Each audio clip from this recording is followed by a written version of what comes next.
It has been over 10 years since the Hammer production company effectively announced its hiatus.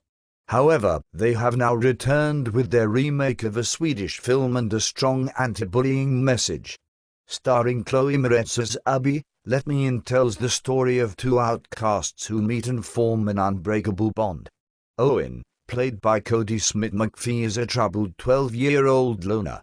His parents are set for a divorce and he is geek fodder for the school bullies.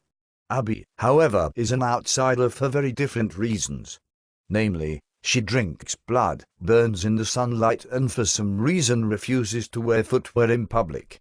As is obvious from the trailer, Abby is a vampire.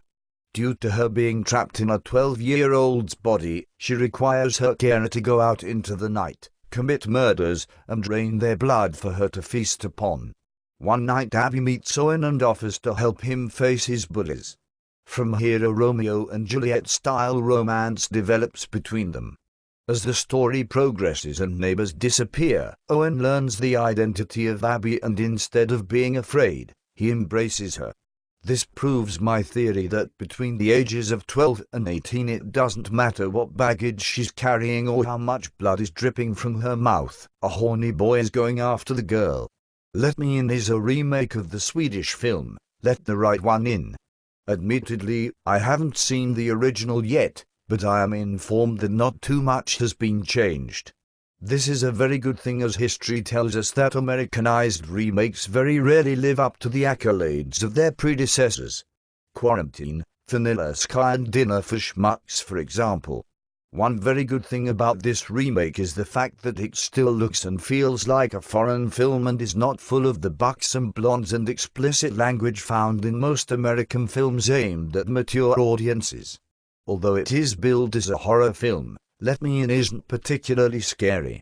There are a couple of moments that will make you jump, but I'd personally class this more as a dark thriller. In my opinion, this is a good thing, since too many modern horror films focus on getting awarded with an 18 certificate and put less emphasis into character development. Let Me In is a dark film with eerie settings which make the whole experience very creepy, while the characters make it engaging. Overall, Let Me In is a very successful adaptation. It's a horror film with a heart that makes you sympathize with the villain more than the victims.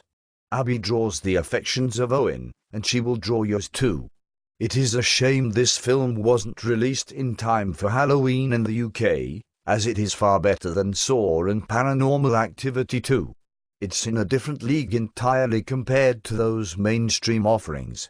However, with Jackass 3D and due date opening on the same day, I worry that Let Me In will become a forgotten gem. Let Me In is what Twilight should be. It's darker, more romantic, and the vampire does something more than just pine and take their shirt off.